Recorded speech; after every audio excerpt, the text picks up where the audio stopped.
नमस्कार, एक बार फिर आपका स्वागत है नवभारत टाइम्स में। आपके साथ मैं विनीत त्रिपाठी, मेरे साथ मेरे वरिष्ठ सहयोगी नीरज बधवार यहाँ पर मौजूद है। और भारत और श्रीलंका के बीच में दूसरा टी20 का मुकाबला यहाँ पर खेला जा रहा है। और इस वक्त की जो सबसे बड़ी खबर है वो ये है कि श्रीलंका ने दूसरे टी20 मैच का टॉस जीतकर यहाँ पर पहले बॉलिंग करने का फैसला किया है। नीरज, क्या सोचकर ये फैसला किया है और आज का मैच किन परिस्थितियों में खेला जा रहा है? बिल्कुल विनीत, पहले तो मैं करेक्ट कर दूं। आपने कहा कि इस वक्त की बड़ी खबर यह है कि लंका ने टॉस जीता है। मेरे हिसाब से इससे भी बड़ी खबर यह है कि आज का मैच हो रहा है। तो क्योंकि जिस तरह के आसार हम एक डेढ़ घंटा पहले मैं आप ही से पूछ रहा था कि मैच को लेकर क्या अपडेट है, तो मैच हो रहा है, ये अच्छी बात है। और जिस हालात में मैच हो रहा है, मुझे लग रहा है कि वाकई इससे पहले इस तरह की चीजें बहुत कम क्रिकेट में देखी गई है। जो दर्शक हमारे नहीं जानते उन्हें बता दें कि कुणाल पांड्या का जो कोरोना पॉजिटिव हुए और 7 से 8 खिलाड़ी जो उनके संपर्क में थे उन्हें क्वारंटीन कर दिया गया। उसके बाद सवाल यह था कि भारत से खेलेगा कौन कौन, क्योंकि जब 7 से 8 खिलाड़ी आपके किसी स्क्वाड से अगर एक अलग जगह रख दिए जाए तो फिर टीम में शामिल कौन होगा। तो आज भारत की तरफ से हम बताएं, इसी वजह से जो मेन बैटिंग लाइनअप था जो पहले खेला था उसमें से सिर्फ 2 बल्लेबाज हैं और भारत की तरफ से आज कुल 5 ही बल्लेबाज खेल रहे हैं और 7 गेंदबाज खेल रहे हैं, क्योंकि इसके अलावा और कोई बल्लेबाज बचा ही नहीं था। तो जो 5 बल्लेबाज हैं उनमें शिखर धवन कप्तान है। इसके अलावा ऋतुराज गायकवाड़ ने आज अपना डेब्यू किया है, वो संभवतः में दिखेंगे सलामी बल्लेबाजी करते हुए शिखर धवन के साथ। इसके अलावा दूसरे डेब्यूटन है देवदत्त पड्डीकल। देवदत्त पड्डीकल भी तीसरे नंबर पर आएंगे, उनका भी आज डेब्यू है। संजू सैमसन हमें देखेंगे चौथे नंबर पर है, वो जो पिछला मैच भी खेले थे। और नीतीश राणा जो अगेन टी20 में अपना डेब्यू कर रहे हैं, जिन्होंने हालांकि लिमिटेड ओवर खेला था। तो ये 5 ही कुल मिलाकर विनीत बल्लेबाज है हमारे पास, इसके अलावा कोई बल्लेबाज नहीं है। तो इसके अलावा भारत आज 7 गेंदबाज खिला रहा है और क्या कहूं कि खिलाने पड़ रहे हैं। इन 7 गेंदबाजों में भुवनेश्वर कुमार है, नवदीप सैनी है और वरुण चक्रवर्ती है, कुलदीप यादव है, राहुल चहर है और चेतन साकरिया। ये चौथे खिलाड़ी हैं जिन्होंने आज डेब्यू किया है। तो ऐसा कम होता है कि 7 गेंदबाज लेकर कोई टीम खेले, लेकिन जिस तरह के हालात थे उसकी वजह से भारत को 7 गेंदबाज खिलाने पड़े और मैच 5 बल्लेबाजों के साथ खेल रहा है। तो इस तरह की स्थितियां क्रिकेट में कम होती हैं। अब देखना ही होगा कि इन बल्लेबाजों के साथ भारत की जो अप्रोच होती है इनिंग को लेकर वो क्या है, क्योंकि जब आपके पास 8वें नंबर तक बल्लेबाजी है तो आप अलग तरीके से इनिंग प्लान करते हैं, क्योंकि आपको पता होता है कि बल्लेबाजी की भैया गहराई है। जैसे मैं पिछले बार मैच की बात करूं तो दीपक चार पिछले मैच में 8वें नंबर पे थे, भुवनेश्वर कुमार 9वें नंबर पर थे। तो आपके पास इतने बल्लेबाज थे। इस बार भुवनेश्वर कुमार 6ठे नंबर पर है आपके 6ठे नंबर के बल्लेबाज भुवनेश्वर कुमार है। तो मुझे लग रहा है कि इनकी अप्रोच यही होगी कि विकेट ना गंवाएं। भले ही रन पहले 10 ओवर में 60 के करीब बने या 65 के करीब बने, लेकिन कोशिश यही होगी कि पहले 10 ओवर में अगर विकेट गिरे भी तो 1 विकेट से ज्यादा ना गिरे, क्योंकि उसके बाद नीचे बल्लेबाजी करने के लिए कोई है नहीं। तो यही अप्रोच विनीत उम्मीद कर सकते हैं कि पहले 15 ओवर तक विकेट संभाल कर रखे जाए और फिर आखिर के 3-4 ओवर में अगर कोई रिस्क लेना है तो लिया जाए, क्योंकि इतने कम बल्लेबाजों के साथ अगर आपने शुरू में 2-3 विकेट गंवा दिए तो फिर बहुत हद तक चांसेस बात के कि शायद आप 20 ओवर भी ना खेल पाए, और खेल भी पाए तो शायद उसमें 100-125 रन ही बना पाए। तो इसका मतलब आज श्रीलंका के पास में सुनहरा मौका है सीरीज बचाने का। और उसके अलावा ये जो कंडीशन टीम इंडिया के साथ में है उसका कहीं ना कहीं ये श्रीलंका को फायदा जरूर मुझे लगता है मिलेगा आज के मुकाबले में। बिल्कुल श्रीलंका को फायदा मिलना चाहिए और मुझे लगता है कि यहाँ से भी अगर वो फायदा नहीं उठा पाते हैं तो फिर उनको सोचना होगा अपनी क्रिकेट के बारे में। लेकिन अंग्रेजी में जिसे कहते हैं कि ब्लेसिंग इन डिसगाइज, तो ब्लेसिंग इन डिसगाइज भारत के लिए है कि जब आप 7 गेंदबाजों के साथ खेलते हैं तो कप्तान के पास गेंदबाजी में विकल्प काफी हो जाते हैं। अगर हम ये मान के चलें कि पिछली मैच की तरह अगर हम एक कंपेटिटिव स्कोर खड़ा करने में कामयाब होते हैं, पिछली बार तो हमने 164 खड़े किए थे, इस बार अगर हम 150 के आसपास भी रन बनाने में सफल होते हैं तो 7 गेंदबाज जो आपको वैरायटी और कप्तान को जो ऑप्शन देते हैं, आप देखिए नवदीप सैनी भी हैं और इसके अलावा भुवनेश्वर कुमार है और 3 हम लोग जो है उसके अलावा स्पिनर जो है वो खिला रहे हैं। तो ऑप्शंस की जो कमी है वो नहीं है। राहुल चहर स्पिन में ऑप्शन है, कुलदीप यादव स्पिन में ऑप्शन है, इसके अलावा आपके पास वरुण चक्रवर्ती है। तो क्लास 3 क्लास आपके पास स्पिनर है। चेतन साकरिया आपके पास एक सीम गेंदबाज है जो बाएं हाथ के हैं, नवदीप सैनी जो एक पेस बॉलर हैं जो एक्स्ट्रा पेस जनरेट करते हैं बाकी गेंदबाजों के मुकाबले। उसके अलावा भुवनेश्वर कुमार है जो कि आपके एक स्विंग गेंदबाज है। तो आप देखिए कि गेंदबाजी में जो विकल्प है इस वजह से वो बढ़ गए हैं। 6 गेंदबाज हमने जो इसमें खिलाए हैं, जिसमें 3 सीमर है और 3 स्पिनर है। तो ब्लेसिंग इन डिस्गाइज कह सकते हैं कि अगर हम बल्लेबाजी में 150 रन बनाने में कामयाब हुए तो उतने गेंदबाजों के साथ भारत मुश्किल पैदा करेगा लंका के। नीरज वनडे में आपने 5 खिलाड़ियों को डेब्यू कराया, T20 के दूसरे मुकाबले में आप 4 नए खिलाड़ियों को डेब्यू करा रहे हैं। वहां पे स्थिति कुछ दूसरी थी, फिलहाल यहाँ पे सिचुएशन कुछ दूसरी है। उन परिस्थितियों में यहाँ पर 4 नए खिलाड़ियों को खिलाया जा रहा है। तो क्या ये जो कोविड को लेकर ये जितना कुछ हुआ हमारे बड़े खिलाड़ियों के नाम और वो आइसोलेशन में गए, जिसके अलावा इन खिलाड़ियों को मौका मिल रहा होगा, तो जरा ये बताइए नीरज, ये इन खिलाड़ियों के दिल में क्या चल रहा होगा? ये जो इन्होंने सोचा नहीं होगा कि शायद हमको डेब्यू करने का दूसरे में ही मौका मिल जाएगा, या इन लोगों के लिए एक नया लड़कों के लिए गोल्डन चांस भी है आज यहाँ पर? बिल्कुल बिल्कुल विनीत, जैसा कि कहा भी जाता है किसी एक की जो आपदा होती है वो दूसरे के लिए अवसर लेकर आती है। तो जो खिलाड़ी इस आपदा की वजह से, कोरोना की वजह से आज टीम से बाहर हैं, तो उन लोगों ने कईयों को अवसर भी दिया है। देवदत्त पडिक्कल, जो हमें लग रहा था कि शायद पता नहीं वनडे सीरीज में तो उनको मौका नहीं मिला, ऋतुराज गायकवाड़ को भी नहीं मौका मिला, तो ये दोनों खेल भी पाएंगे नहीं, तो इस वजह से हुआ ये कि इनको मौका मिला। और मैं कहूंगा कि दोनों बड़े अच्छे बल्लेबाज हैं। देवदत्त पडिक्कल विजय हजारे ट्रॉफी में सबसे ज्यादा एक टूर्नामेंट में शतक बनाने का उनके नाम रिकॉर्ड है, तो उनका डोमेस्टिक सीजन अच्छा रहा। फिर उसके बाद जब हमने देखा कि आईपीएल में भी उनकी बैटिंग की फॉर्म अच्छी थी, इसी तरह ऋतुराज गायकवाड़ का भी आईपीएल का सीजन अच्छा रहा। तो ये दो बल्लेबाज जो आज डेब्यू कर रहे हैं, इनकी परफॉर्मेंस बड़ी अच्छी रही है। नीतीश राणा जो केकेआर की तरफ से खेलते हैं, नीतीश राणा ने भी बड़ा अच्छा परफॉर्म केकेआर की तरफ से किया। तो ये 3 जो प्लेयर हैं ये अपनी जगह अच्छे हैं। इसी तरह चेतन साकरिया की बात करूं तो उनको भी इस आईपीएल के खोज माना जा रहा है। बाएं हाथ के गेंदबाज आते हैं, और जो हमने देखा कि उनको तीसरे वनडे में जब मौका मिला था तो उन्होंने अच्छी बॉलिंग की थी। जो कुछ बॉलर उस मैच में इफेक्टिव रहे थे, राहुल चहर के अलावा अगर कोई गेंदबाज तीसरे वनडे में इफेक्टिव रहा था तो वो चेतन साकरिया थे। तो वो अच्छे गेंदबाज हैं। राहुल चहर को इस मैच में मौका मिल रहा है। राहुल चहर ने भी तीसरे वनडे में अच्छी बॉलिंग की थी। भुवनेश्वर कुमार तो पहले मैच में मैन ऑफ द मैच रहे ही हैं। तो ऐसा नहीं है कि जो खिलाड़ी उनकी जगह लिए गए हैं वो कहीं कोई ऐसे खिलाड़ी है, जैसा कि राहुल द्रविड़ ने खुद कहा भी नहीं।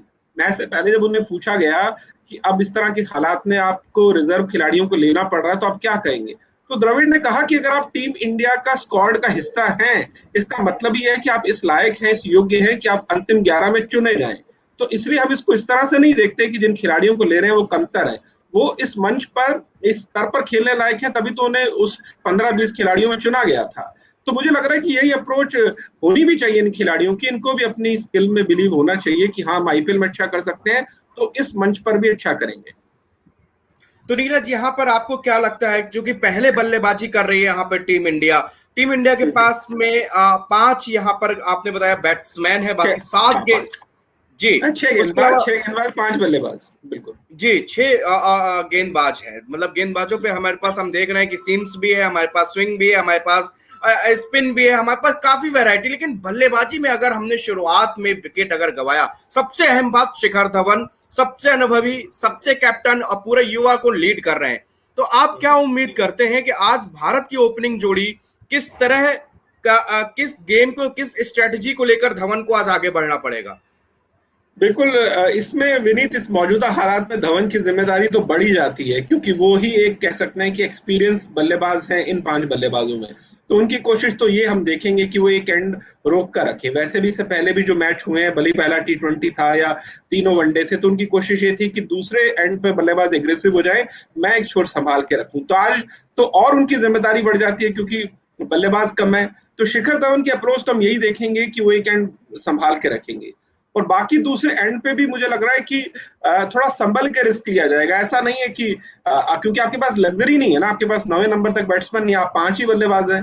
तो उन्हीं 5 बल्लेबाजों को ये रणनीति बनानी पड़ेगी कि हमें जो थोड़ा अगर रिस्क लेना भी है, थोड़ा एग्रेसिव खेलना भी है, तो उसके लिए हमें आखिर के 4 या 5 ओवर तक वेट करना पड़ेगा। आप उस 15 ओवर तक जाइए, वहां तक कोशिश कीजिए कि 100 के करीब टारगेट हो, 1 या 2 विकेट हो, तब आपके पास 7-8 विकेट हों, तब भी 2-3 मुख्य बल्लेबाज मौजूद हों, और तब वहां से रिस्क लेके स्कोर को 150-60 तक पहुंचाया जाए। ये पॉलिसी मुझे दिखती है। मुझे ऐसा नहीं दिखता कि आते ही कोई गैर जरूरी रिस्क कोई बल्लेबाज लेगा।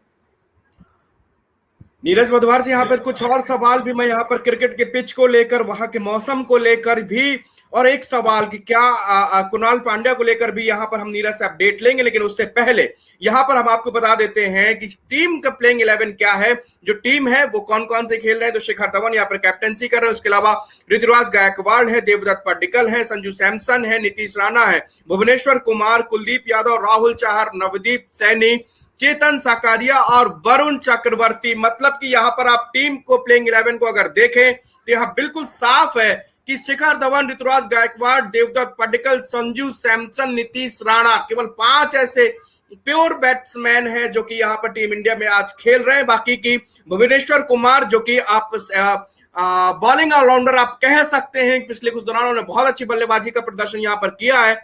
लेकिन उसके बाद अगर आप देखें तो कुलदीप यादव, राहुल चौहर, नवदीप सैनी, चेतन साकरिया, वरुण चक्रवर्ती प्योर बॉलर जो कि खेल रहे हैं। ये कुणाल पांड्या के कोविड पॉजिटिव आने के बाद में 8 खिलाड़ियों को यहां पर आइसोलेशन में किया गया है, जिसके बाद में ये जो प्लेइंग 11 की टीम है, ऐसी उम्मीद नहीं की गई थी इसके पहले कि शायद ये इतने नए चेहरे या 4 नए खिलाड़ी को यहां पर मौका मिले। लेकिन ये लग रहा था कि शायद दूसरा मैच अगर टीम इंडिया जहां श्रृंखला जीतती है तो शायद ये खिलाड़ी आपको तीसरे मैच में, लेकिन उसके पहले ये आपदा टीम के ऊपर आई और फिर ये इन खिलाड़ियों को मौका मिला है। तो यहां पर फिर से मैं चलता हूं नीरज बधवार के पास। नीरज, क्या कुछ खबर है आपके पास में कुणाल पांड्या को लेकर? क्या अपडेट आ रहा है कि क्या उनके साथ साथ किन खिलाड़ियों का जिक्र यहां पर किया जा रहा है? हालांकि आधिकारिक तौर पर भी क्या कुछ जानकारी आई है अभी तक जिनके नाम आए हों? बिल्कुल, इसमें विनीत जो अपडेट मैं दे सकता हूँ वो ये अपडेट ये है कि जिन 7 या 8 खिलाड़ियों के शुरू में नाम थे तो उसमें ये माना जा रहा था कि यजुवेंद्र चहल उसमें नहीं है या गौतम उसमें नहीं है। लेकिन आज के मैच में अगर वो दोनों भी नहीं खेल रहे हैं, खासतौर पर गौतम जो कि एक स्पिन ऑलराउंडर है, बैटिंग भी कर लेते हैं, वो अगर वो भी नहीं खेल रहे हैं तो उसकी सिर्फ और सिर्फ यही वजह हो सकती है कि संभवतः वो जो क्लोज कॉन्टेक्ट था कुणाल पांड्या के उन खिलाड़ियों में शामिल थे, तो इस वजह से ये दोनों खिलाड़ी नहीं खेल रहे हैं। तो एक अपडेट तो ये है। और इससे पहले आपने ये पूछा था कि क्या वजह है कि लंका की जो टीम है वो उसने टॉस जीतकर गेंदबाजी ली है। तो लंकाई कप्तान से जब पूछा गया तो उनका ये कहना था कि हम उम्मीद करते हैं कि पहले मैच के बाद विकेट थोड़ा और स्लो हुआ होगा। तो मतलब जब विकेट अगर स्लो होता है, जो गेंद बल्ले पर नहीं आती है, तो अगर टारगेट ज्यादा पहली खेलने वाली टीम नहीं बना पाती है तो दूसरी टीम को अंदाजा रहता है कि उसे क्या टारगेट बनाना है, क्योंकि आपको स्कोर बोर्ड पर स्कोर खड़ा नहीं करना, आपको रन चेज करने हैं। और स्लो विकेट पे कोई भी टीम प्रेफर ये करती है कि बाद में खेला जाए, क्योंकि अगर ये टारगेट 140 या 150 के आसपास होता है तो उस हिसाब से अपनी इनिंग को अप्रोच कर सकते हैं। लेकिन अगर वो पहले बल्लेबाजी करते हैं तो उनको नहीं पता कि बाद वाली टीम क्या कर सकती है, तो एक प्रेशर ही होता है कि आप बड़ा टारगेट खड़ा कीजिए, 170 180 बनाइए। और कई बार बड़ा टारगेट खड़ा करने के चक्कर में आप अंततः 140 या 135 भी नहीं बना पाते। तो ये वजह मुझे लगता है कि लंका ने पहले जो है गेंदबाजी चुनी है। लेकिन जैसा कि धवन ने कहा कि जब पूछा गया उनसे कि आप क्या करते, तो धवन ने कहा कि अगर हम टॉस जीत जाते तो मैं भी पहले बल्लेबाजी ही करता। तो भारत को मुझे लग रहा है कि टॉस हारने के बाद कोई मलाल नहीं होगा, खासतौर पर जब आपके पास 6 बॉलर हो, तब तो आप चाहेंगे कि एक टारगेट खड़ा करने के बाद आप बॉलिंग करें और सामने वाली टीम को दबाव में लेकर। अच्छा नीरज, क्या लगता है कि 150 या 60 रन अगर यहाँ पर भारत एक बनाता है शुरुआत में पहले बल्लेबाजी करते हुए, तो क्या ये एक अच्छा और निर्णायक टारगेट होगा, चूंकि हमारे पास 6 गेंदबाज हैं? नहीं, देखिए क्रिकेट में प्रेडिक्शन तो हम कभी भी किसी भी लेवल पे नहीं कर सकते हैं। पहली बात तो इतने क्रिकेट आपने देखा है, थोड़ा बहुत मैंने देखा है, तो इतने सालों की क्रिकेट के बाद ये तो जानते ही है कि क्रिकेट में किसी तरह की प्रेडिक्शन संभव नहीं है। लेकिन हाँ, इस लंकाई टीम को देखकर ये जरूर लगता है कि इसमें पोटेंशियल है, टैलेंट है। 3 वनडे में इन्होंने दिखाया, पहले भी T20 में दिखाया। लेकिन एक चीज की जो कमी है वो है एक्सपीरियंस, क्योंकि जब आपके पास एक्सपीरियंस नहीं होता तब आप जीती हुई पोजीशन में पहुंचने के बाद भी वहां से मैच गंवा देते हैं। जैसा कि पिछले मैच में अगर आपको याद हो विनीत, किन्होंने आखिर के कुछ विकेट थे वो मैच 15 या 16 रन के भीतर गंवा दिए। एक टाइम लग रहा था कि डोमिनेटिंग पोजीशन में थी और बड़ा अच्छा खेल रहे थे और ऐसा लग रहा था कि शायद कोई मुश्किल नहीं होगा उनके लिए मैच जीतना। लेकिन फिर हमने देखा कि कोलैप्स होता है। 115 पर पहले 3 विकेट थे, फिर 4 होते हैं और उसके बाद 126 पर 111 पर 3 या 4 विकेट थे और 126 पर पूरी टीम ऑल आउट हो जाती है और 38 रन से मैच हार जाते हैं। तो ये जो अनुभवहीनता श्रीलंकाई टीम की बल्लेबाजी की, यही उसकी सबसे बड़ी कमजोरी है। टैलेंट में कोई कमी नहीं है, बैटिंग में कोई कमी नहीं है, और इनके पास इस तरह के बहुत सारे बल्लेबाज और गेंदबाज हैं जो दोनों काम बखूबी कर सकते हैं। यहाँ पर ये नीरज बिल्कुल, क्या आपको यहाँ मेरा तकनीकी फ्रेम फ्रीज दिख रहा है? नहीं, तकनीकी कारणों के कारण ये हमारा लक्ष्य एक चेंज हो गया था, जिसके कारण मैं दर्शकों से माफी चाहता हूं। और मैं फिर यहाँ पे कहता हूँ, श्रीलंका ने टॉस जीता है और यहाँ पर पहले गेंदबाजी का फैसला किया। इंडिया यहाँ पर बैटिंग कर रही है। तकनीकी कारणों के कारण यहाँ 1 सेकंड के लिए यहाँ पर टॉस के बारे में गलत लाइन चली थी, जिसके लिए हम दर्शकों से माफी चाहते हैं। और लेकिन इसके साथ साथ नीरज ने यहाँ पे बताया कि 4 नए खिलाड़ी यहाँ पर आज T20 में आपको डेब्यू करते हुए नजर आ रहे हैं। वनडे में आप लोगों ने देखा था कि 5 नए खिलाड़ियों ने, जो कि एक बड़ा रिकॉर्ड भी यहाँ पर नीरज ने ही, जब हम बात कर रहे थे, नीरज ने ही बताया था कि कितने लंबे अरसे के पहले कभी नहीं ऐसा देखा गया कि 5 नए खिलाड़ी एकदम उसमें डेब्यू कर रहे हो। और आज T20 में चूंकि सिचुएशन यहाँ पर ऐसी है और 4 नए खिलाड़ी यहाँ पर आपको डेब्यू करते हुए नजर आएंगे। तो फिर आपको मैं एक बार बता दूं कि टीम इंडिया की प्लेइंग 11 शिखर धवन जो कि कप्तान है, ऋतुराज गायकवाड़, देवदत्त पडिक्कल, संजू सैमसन, नीतीश राणा, भुवनेश्वर कुमार, कुलदीप यादव, राहुल चाहर, नवदीप सैनी, चेतन साकरिया, वरुण चक्रवर्ती यहाँ पर भारतीय टीम का यहाँ पर हिस्सा होंगे। और ये मुकाबला अब से 6 मिनट के बाद, यानी कि कुछ ही देर में ये मुकाबला यहाँ पर खेला जाएगा। अब मतलब ये 8 बजे, ठीक 8 बजे भारतीय जोड़ी, सलामी जोड़ी यहाँ पर आपको मैदान पर दिखेगी। और उसके बाद ये मुकाबला भी कहीं ना कहीं बेहद अहम मुकाबला, 5 बैट्समैन 6 गेंदबाजों के साथ में टीम इंडिया अब से 5 मिनट के बाद में यहाँ पर मैदान पे उतरेगी। बहुत बहुत शुक्रिया हमारे साथ बातचीत करने के लिए नीरज, और अब हमें इजाजत दीजिए। फिलहाल नवभारत टाइम्स के साथ में आप जुड़े रहिए, यहाँ पर आपको मैच के हर एक पल पल की रिपोर्ट हम आपको देते रहेंगे।